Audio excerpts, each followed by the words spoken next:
The quality of the blood flow and circulation in your legs can sometimes get worse as you get older. But thankfully, with a few carefully selected exercises, it is possible to improve your circulation, just provided you know how. And in today's video, I'm going to give you 3 of my favorite exercises to help people improve their blood flow and their circulation in their legs that you can try at home. My name is Harlow, and I'm the Over-Fifties specialist physio here at HT Physio in Farnham. And it's my job to help people over 50 to improve their mobility, their independence, and their pain.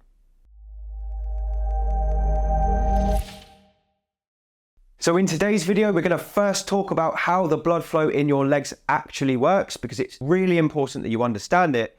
And then second, I'm going to give you my favorite exercises to improve it.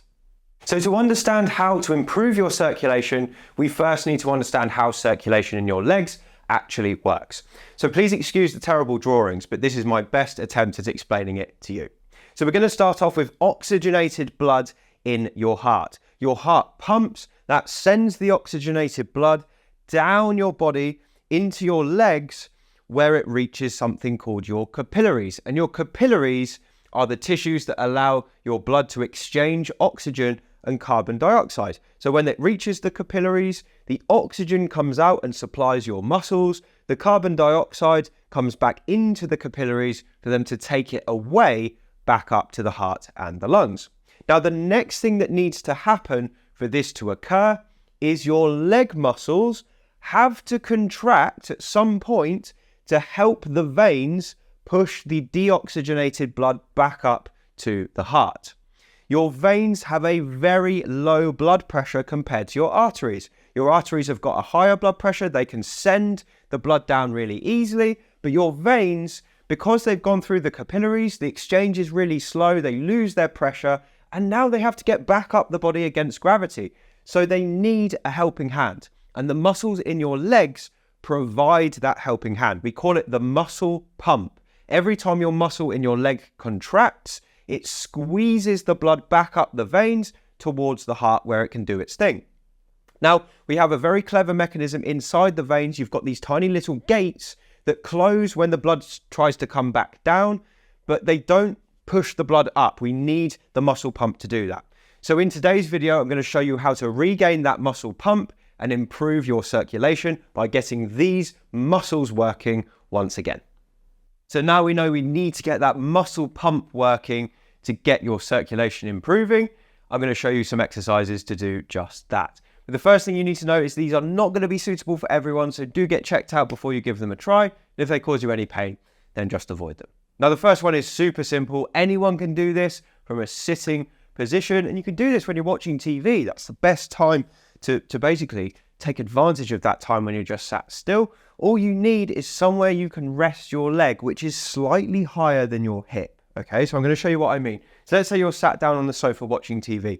Get some kind of footstool. If you've got a short footstool, you can put pillows on top of it so your leg is up. And what we ideally want is your ankle just slightly above your hip, like mine is right now. Now, we call this exercise ankle pumps, and it does exactly that. It pumps the blood from down here back up through the veins towards the heart. It's super simple. Anyone can do this. All you're going to do is just briskly pump that foot up and down. Don't give too much thought to it. We're basically just trying to get that muscle pumping. And you can possibly see my calf is doing this now as I contract and relax. Now, you can do as many of these as you like. You don't have to count reps. You can just absentmindedly watch the TV or read a book. And when it starts to feel a bit achy or tired, then stop and have a rest. But doing this little and often is going to make a massive difference to the circulation down here, as opposed to just sitting like this, because this is like the worst position we can be in, because we've got gravity still taking the blood down, but there's nothing to push it back up again. So once you've done this leg, you can do the other one. You rest that foot like that. And again, exactly the same. We're just going to pump those feet just to get the calf contracting and pushing the blood back up. Simple as that. You can do this as often as you like, and it's a great way to get that circulation going. Before we go any further, I just want to tell you about 3 Tip Friday.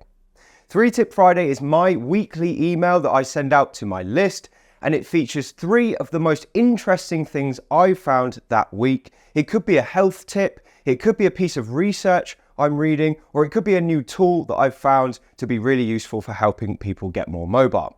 It's totally free. I just send it out once a week. There's no annoying promos inside, and you can sign up for it by going down below this video and entering your email in the 3 Tip Friday link. So the next thing we're going to do is use exactly the same chair to now work the calf even harder. And it's one thing working the calf when you're sat down against no resistance, but it's even more effective if we add some resistance and really contract that muscle, because the more resistance there is, the harder the muscle contracts and the better the muscle pump works. So for this one, we're going to stand up. You're going to come around the back of your chair, and this time we're just going to do some brisk heel raises. So have your feet about hip width apart, back up nice and tall. And all we're going to do is go up onto tiptoes and back down. We're going to do it nice and briskly, okay? Don't worry too much about really slowly lowering yourself down. We want probably 1 second up, 1 second down. So we're not flopping, but we are making the movement nice and brisk. And you're going to try and do as many as you can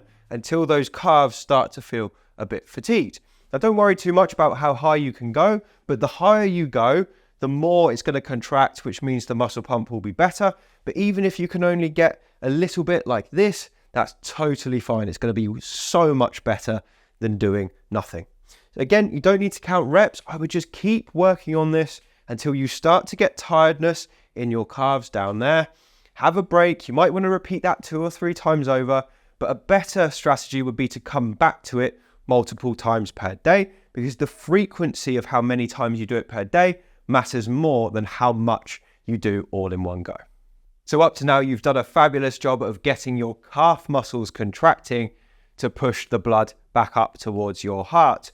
But if we stop now, we're basically stopping the blood from being pumped further than here, because obviously the calves stop just above the knee, and we still need something to push that blood from here up even higher. So we're going to do something now that works your quads and gets the muscle pump working slightly higher up the leg. Now I call this the wall squat, and the best way to do this is to use something that can help you slide up and down the wall. And I've got a foam roller here, which would be absolutely perfect, but alternatively you can put a towel on the wall, which will help you go up and down. You don't have to go out and buy anything. It's just if you want to do it for sort of like the optimal way, that might be a really good way. So I'm going to show you what I would do for this. So you're going to get the towel or the foam roller. You're going to put it on the wall like this. You're going to trap it against your lower back, and you're just going to step a little bit away from the wall. So your feet are just slightly away. I would say about 1.5 feet away from the wall between your heel and the skirting board. So what we're going to do is have your hands out of the way, and all we're going to do is go down, probably just to 90 degrees, and then back up, and down, and back up, and down, and back up. And this is a lovely way to get your quads working. You'll start to feel a bit of a burn in your quad muscles. You might feel it back here in your glutes as well. It's a super way to squat to get that blood pumping again, because those muscles are pushing it back up. Now, if you didn't have the foam roller, you can still do this with nothing. You would just lean back against the wall like this, slide down and back up. It's just that there's some friction there between your clothes and the wall, which is why it's nice to have something in between. Now, again, don't worry too much about counting repetitions. Just keep doing it till you get that kind of working ache in your muscles as if they feel a little bit full of blood. It's a great indication that you've done a good job. Come back to that a few times a day for better results. So that's how to improve the blood flow and circulation in your legs. And if you enjoyed this video and found it useful, I've got more exercises to help you do just the same thing in Thriving Beyond 50, my brand new book, which is out now on Amazon. It's got loads of guidance and exercises for issues like blood flow and muscle weakness and how to improve those things over time. So grab a copy if that's what you're into. If not, then please make sure you keep enjoying this channel by liking the video and subscribing. Leave us a comment below if you have any thoughts on the video, because we love to read them. And I'll speak to you again on the next episode.